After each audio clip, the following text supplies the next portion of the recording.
I'm Tom with Viral Solutions, and I want to thank you for joining us as part of the virtual Small Business Expo.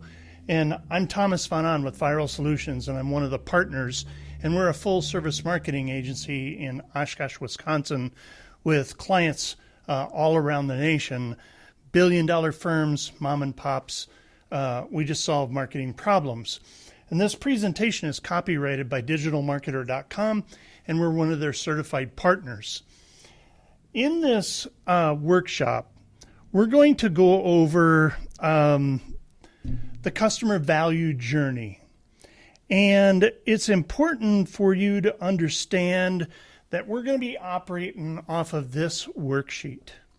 And we've provided you a copy, and I'm also going to show you how to draw it out. And we're going to do one of these, and we're going to break down the science behind each one. Now, normally, this is about an hour-and-a-half presentation, and when we're working with an organization, this is nearly an all-day process. So in our limited time, we're going to be moving fast, make fast notes, but in the end, I think you're going to gain a lot of value out of this.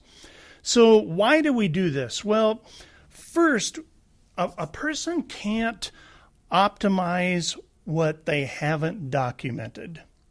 All right, that's true in almost every facet of business, but it's very true in marketing, is you've got to be able to optimize each stage of the marketing process.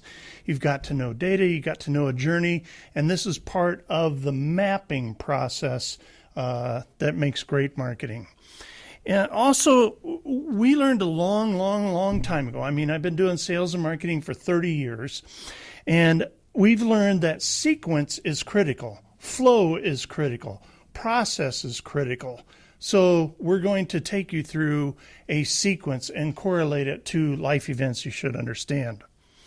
We also want you to know that this value journey is our flagship framework. It literally is the basis for everything that we do. And we act as a chief marketing officer for quite a few organizations. So this piece here is the very heart and soul of what we know and believe. So let's talk about some basic principles here in play. First is we believe in real simple wins. Wins need to be quick, they need to be fast, they need to be understood, and they need to be simple to implement. We also need you to write this down. We believe that big can be good, small can be good, but complicated is usually not good. So while this is a very scientific process in marketing today that has been used for many decades, this isn't complicated. What gets complicated is in executing on this plan. But we're going to show you how to put together a good customer journey. The next thing to understand for a basic principle is that humans buy from humans. Doesn't matter if you're in B2C, doesn't matter if you're in B2B. There is a human being that is buying from your human beings. I have yet to see a brick building capable of holding a credit card, issuing it, or signing a check. There's always some decision maker in the process. Human to human interaction. Sequence matters. We mentioned that. I think almost everybody can relate to this image here where we have a gentleman that's proposing to the love of his life. And they had to go through a process to get to this event. And this is what we want your end customer feeling like. But to understand how marketing correlates to this picture, we're going to talk about a book written by Desmond Morris. Now, bear with me here. This is going to get a little corny, and that's okay. But so is marketing at times. We're going to correlate how human intimacy happens and that there is a sequence to it. And if you don't follow that sequence, things tend to get pretty odd. So in principle number 1, we want you to understand that there is such a thing as business and intimacy, and that we should understand that it directly correlates with human intimacy. So there's 12 stages to this. All right. There is eye to body, eye to eye, voice to voice. Now, in marketing, products and services together, this is your customer and you observing people from afar and sizing up whether I've got a prospect and your prospect trying to determine if you have an offer that matches up to their need. Then we go hand to hand, arm to shoulder, and arm to waist or back, also known as a hug. Now, you don't start at these stages in dating, and you certainly don't start at these stages in marketing. And that's because it's just too weird.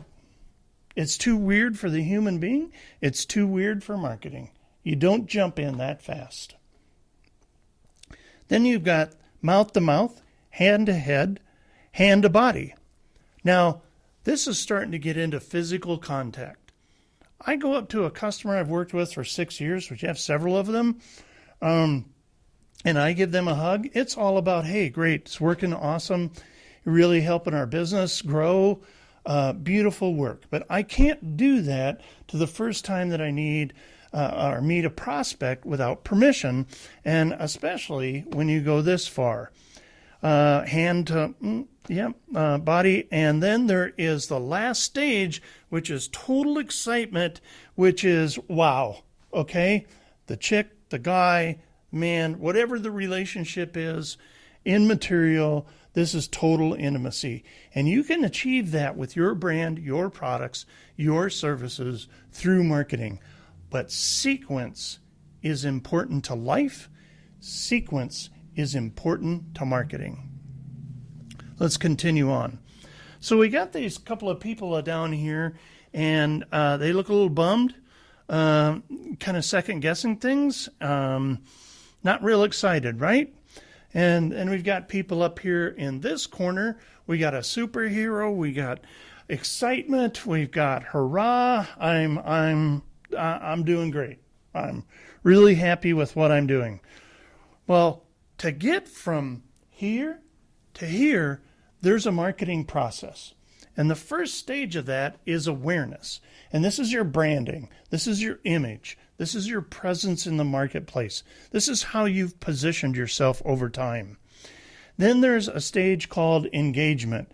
This is exchanging information, ideas, making quotes, giving pamphlets on your products, getting people to talk to you on social media, clicking on an email. That's an engagement stage.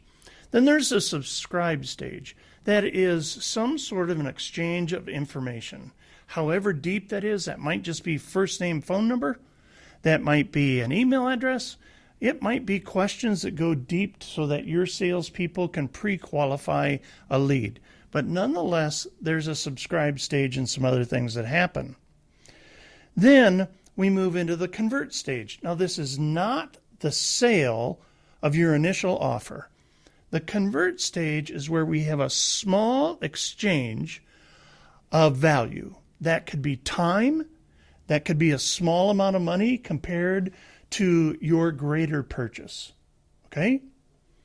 Then we have an excite stage. This also is before your core offer is purchased. The excite stage is, all right, I got to do a free demo, a free trial, a sneak peek, take a look, get a quote. I spent some time with these people. I'm excited. I'm looking forward to making this decision and making this purchase. This is the excite stage. And you can imagine where we talked about human interaction, that in the dating up to marriage stage, these things happen also, all right? You're aware you exist. We're starting to talk to each other. All right, I'm kind of buying into what you're talking about. All right, why don't you take me out for dinner? Hey, I'm excited. I finally met somebody that's worth talking to and spending more time with. Now we move into the ascend stage. This is your initial transaction. This is the core offer that your organization has. This is a buying moment. This is after excite. I've converted over here by giving you more information, probably time, maybe a little bit of money, but maybe not. But I'm ascending. And ascending usually has multiple layers in it. Usually you've got some type of a core offer, some baseline product, and you're moving those people up into other products and services, advancement of the amount of services that you do, more layers, more transactions, greater customer lifetime value. That's what you're trying to achieve in the ascend stage.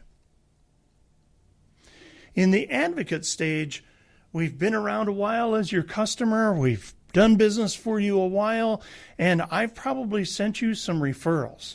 And I'm an advocate of yours. I think you got a great company, a great organization. I like what you stand for. I like what you do. I've been satisfied with your products. I'm an advocate. Higher than that is called the promote stage. These are people who they want to do reselling. They want to be your affiliates. They are probably internal employees also that are bringing in a business, and that may not even be their role in your company. That's called the promote stage. So these are the stages of the customer value journey.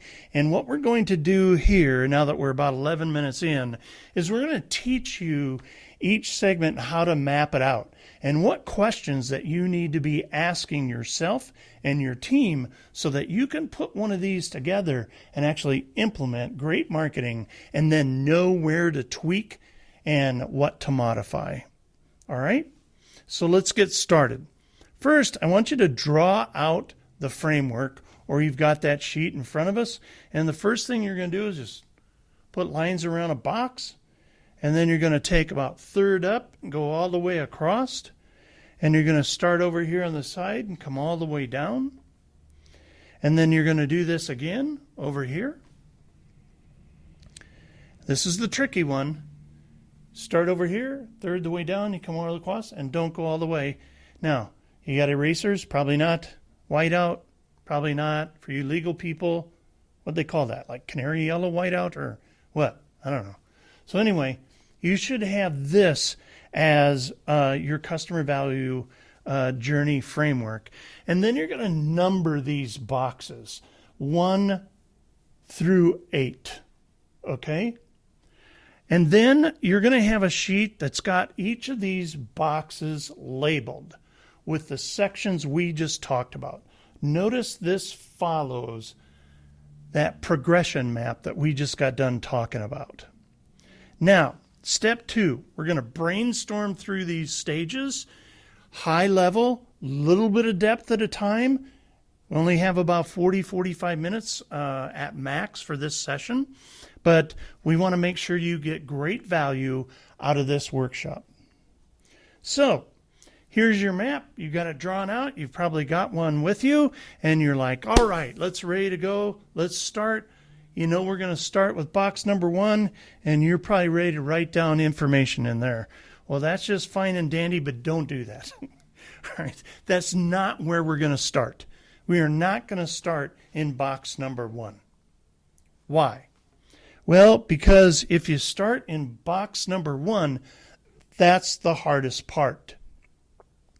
That particular box is about brand awareness. Okay? So we're not starting there. We're going to start where you more than likely know your stuff about your company, and that's in box number 6. And if you remember and look on your sheet, that's the ascend stage. So with the ascend stage, this is where you're getting new customers, repeat buys, that initial purchase at the base level, add-on sales, more products, more services, upgrades, continual rebuy. That is the ascend stage. Okay?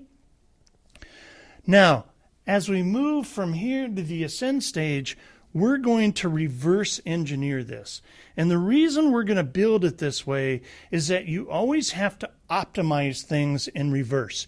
You have to start with what you know and then reverse engineer the process. That way you're always starting out with what you have as the end in mind. So if you start with the end in mind and reverse engineer, you get better results. Then you come back up here where this is where you had your buyer, multiple buys, things of that nature. And we're going to try and get people to be advocates and promoters. So this is the way we're going to build this thing for your organization. So start here at number 6, which is the ascend stage. Now, question 1. In the ascend stage, we got the first question. I want you to write down what is your core product or service. What's your flagship offer? How are you also going to continue to deliver value after that very first sale of your core offer to get repeats? What's that customer look like? Even if you may imagine an existing customer that comes back time after time after time, and always have them in mind. So the first question we're asking you is, what's your core offer? What's your flagship? And how are you going to move people up the ascension ladder to repurchase more products, more services? What are those products and services? How do their features benefit the buyer? Now, as you write those down, works great if you want to write them in there. You got Post-it notes, works good too. Draw this out on a great big whiteboard with your team. We love the Post-it note idea. Hand them around to the team. Get them to interact with this process and map this out. Move these things around. Have great discussion. This is what turns into an all-day process that will greatly benefit your organization and have you well on the way to doubling your sales. Now, we're going to move to stage 5. Okay? So stage 5 is the excite stage. The excite stage question then is, what are aha moments? Now remember, this is the excite stage that's before the ascend stage where the core offer purchase is made.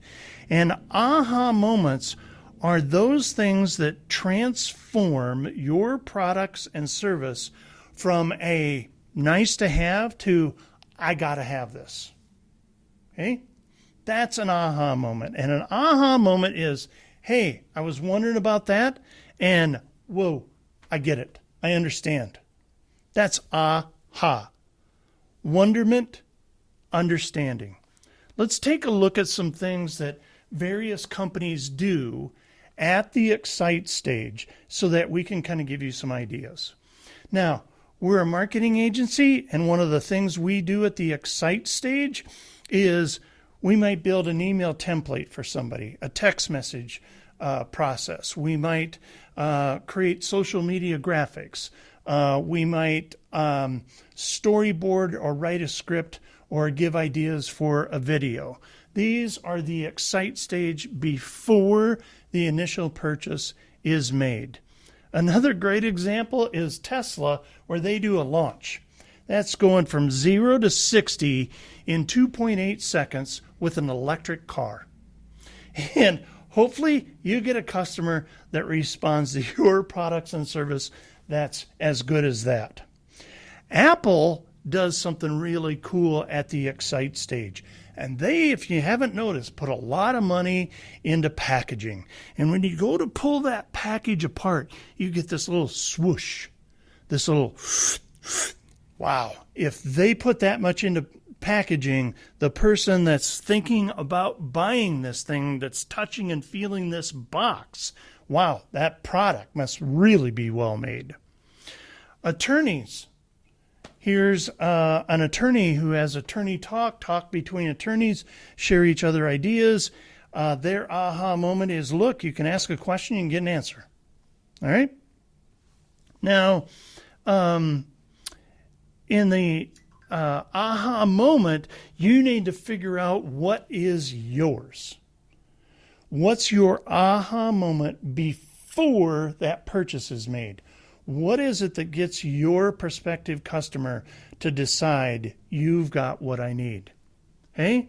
So you're going to write those down. You're going to put those in there. You're going to try and get creative, work with your creative people, not necessarily your IT and data people. They don't get into emotions like that, but you've got people in your organization that can come up with what is the pre-purchase excitement that I'm excited about buying. Now we're going to go here to stage 4. And again, remember, we're taking the various purchase levels here and we're reverse engineering the process to end up with a buyer that promotes our business, starts out at awareness. So we're going from the buy phase here and we're working our way backwards. And this section 4 here has this question. How do you get your prospective customer to make a micro commitment that gives you the opportunity to deliver an aha moment? So this was your aha moment ahead. Now we're at the convert stage, but this convert stage is not the core offer buy. Okay? Keyword here, I think it's not bolded, but is opportunity. The opportunity to deliver a pre-purchase excitement. How can you do that? Well, there's all kinds of methods, but the biggest commitment is either time or fractional money. An exchange of value of somebody's time is a conversion. Increased information about their business that correlates to your purchase. A small investment test, financial commitment, can also be a method of commitment in the convert stage. But we're talking micro commitments here.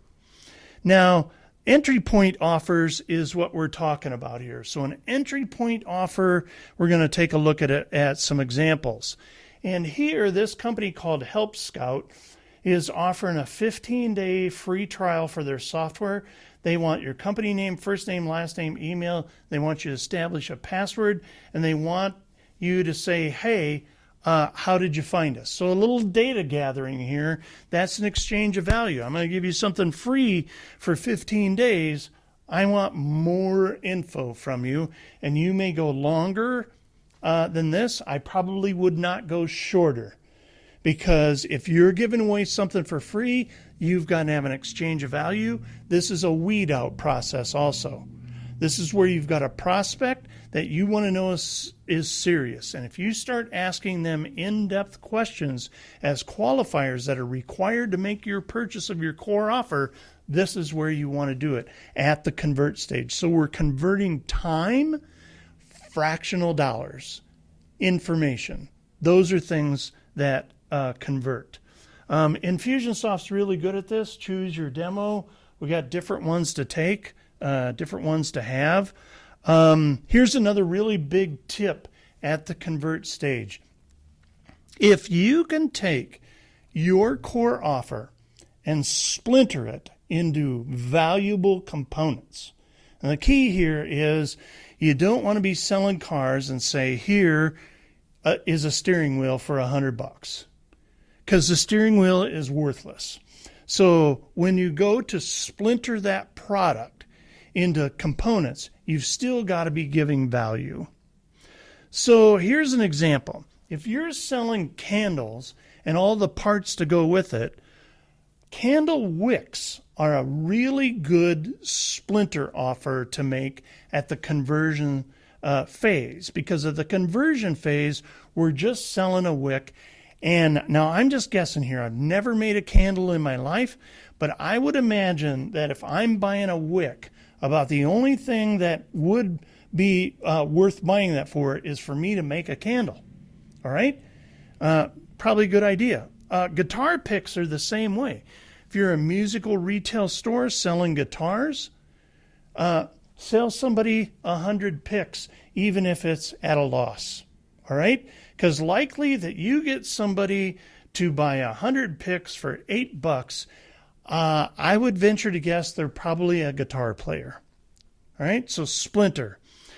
Furniture cleaning. $20 will come out and do your recliner, sectional overstuffed chairs, something like that. And while there, hey, they just might hire you to do the rest of the house or another chair, but it won't be $20. So this is time. You're giving of time. They're giving a little bit of money. You're probably losing money on this, but you're in the house and you're making this conversion.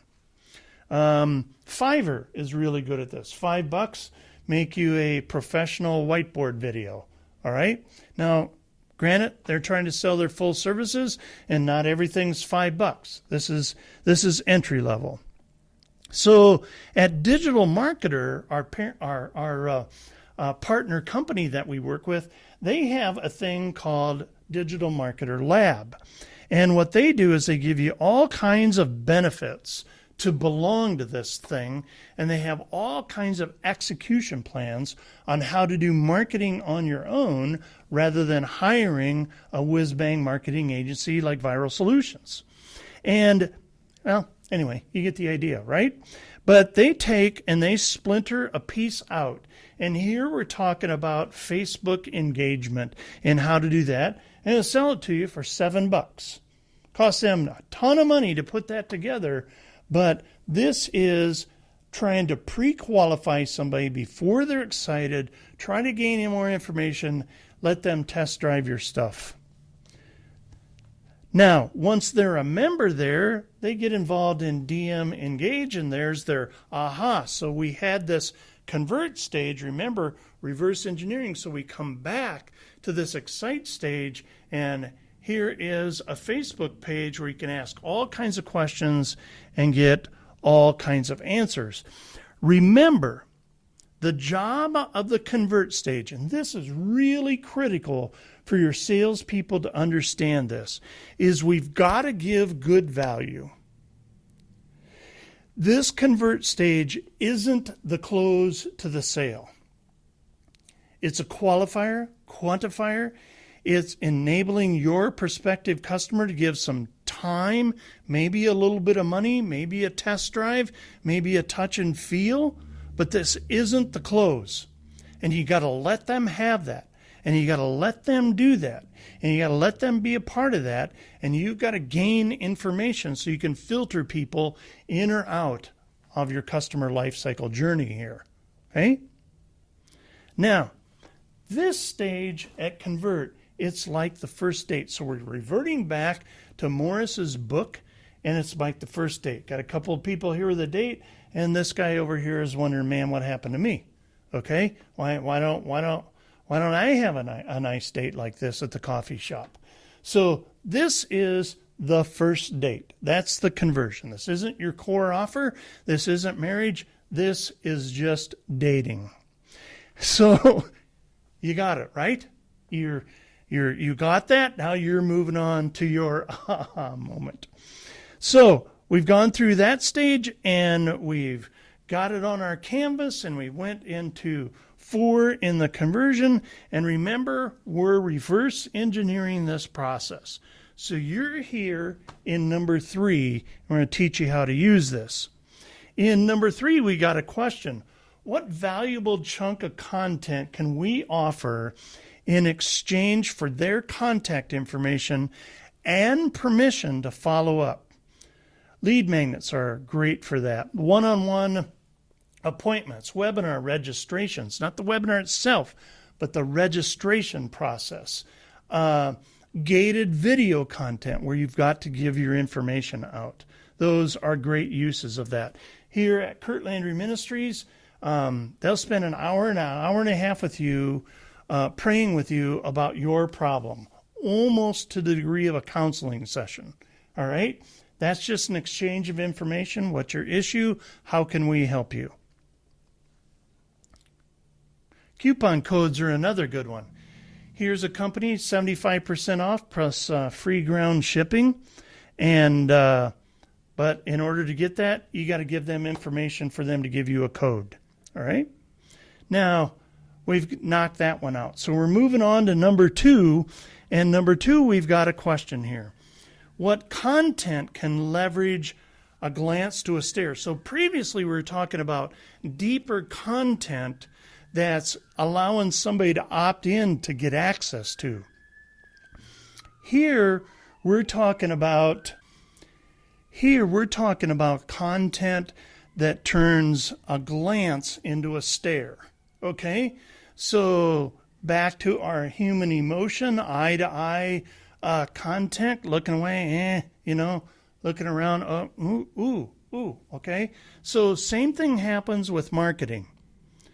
What is it that you can have for content that can take that glance into a stare? Time on page. That's what blogs tend to be used for. This is our blog at Viral Solutions. We've got about 800 articles in there. We've drilled down into every subject multiple times.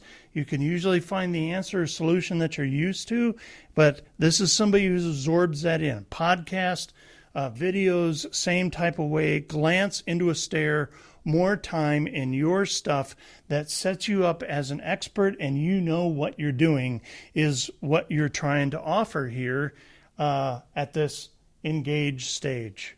Okay, so different type of content than what was used at the convert stage that requires some time, money, advanced information. Here, free flowing, read it all you want. Well, not asking for your name or anything like that. Types of content, though, at that phase, they got to be informative. They got to be entertaining. 39 insanely fun team building activities, Snack Nation, getting kind of corny, healthy snack people. True Dog, they sell dog food, but they're going to tell the DIYer how to do home remedies to fight bad breath. You might sell a commodity. Well, razor blades are about as commodity as they make them, and this company, they took it on, and billions in razor blades. This is a heating and air conditioning guy using entry-level furnace and air conditioning filters, and they're doing a little shake it off kind of thing. All right, so being fun. Now, if you need more engaging ideas, just answer questions. Okay, the great place to find ideas to create content is from your customer or the person who didn't buy from you, or to go to a place called Answer the Public. And Answer the Public is really good. You put in a question, and this is telling you what the internet community is actually searching for questions and answers. Quora is also a great place to find areas for needed content. These are people asking questions, getting answers because they couldn't find it anywhere else. Now, during a friend of mine's engagement party, how much wine for 20 guests? All right. I had no idea. And did a Google search, and this party planning place had a place where we got a drink calculator, and we'll tell you how many you need. So we're moving on, and we're down into this stage 2 and off to stage 1 where you thought you were going to start, but we didn't. And in stage 1, the question is, how do qualified prospects find out about my brand? Where everybody wanted to start at the awareness stage, it's pretty simple. It's a pay-to-play environment. Facebook, Instagram, which own each other, Google Ads, Google owns YouTube. You could put LinkedIn in here for the B2B, but this is a pay-to-play environment, and these are the big 4. You want traffic, you want brand awareness, you want attention, you pay those people to promote your stuff. As we advance into here, you can put in all kinds of ideas that you may have for ads, that you need to draw traffic, and you need to make awareness for your offer, your brand, your organization. Now we're going to go up here to number 7. So we took this ascension stage, which is your core offer and multiple sales, and we reverse engineered it down to the awareness stage. And now we're up here at 7, the advocate stage, and 8, which is the stage for promotion. How do you do that? Well, the question you ask here is, how will we encourage our happy and successful customers? So remember, this is a stage where they've been a customer for a while, probably done multiple transactions with you, and you want them to say nice things. Don't ask for a referral or a testimonial from a first-time buyer. We don't recommend it. Okay? Things can turn, things can happen, happens to every business. What you want to do is you want to have somebody who's made multiple purchases from you, and you're asking them to be a brand advocate. So how can you do that? Come up with those ideas. Well, some ideas are T-shirts. Beachbody does a really good job here. So does Nike. Digital marketer that helps us with this presentation and is a partner with us. They like stickers. So that's number 7. Put ideas in here on how you can be this advocate. Now, 8 is how you're going to turn your best customer advocates into marketing partners so that they market for you. That's the difference between the promote stage and the advocate stage. So in the promote stage, you're looking for referral programs and affiliate relationships and internal members of the team that are just rah-rah champions for you, value-added resellers, or other organizations that aren't competitors, but they have a complementary product and service to yours. So that's 8. You should have everything that you need to be able to put this together. Got to document your journey. That is the number one place going through all this process. You've got to document it. You've got to modify it. You got to get it done. You got to map this thing out. That's how you know what to measure, what to impact, things of that nature. Get your notes in there. Get all your ideas in here, and you'll be good to go. Now, how many times are we going to do this?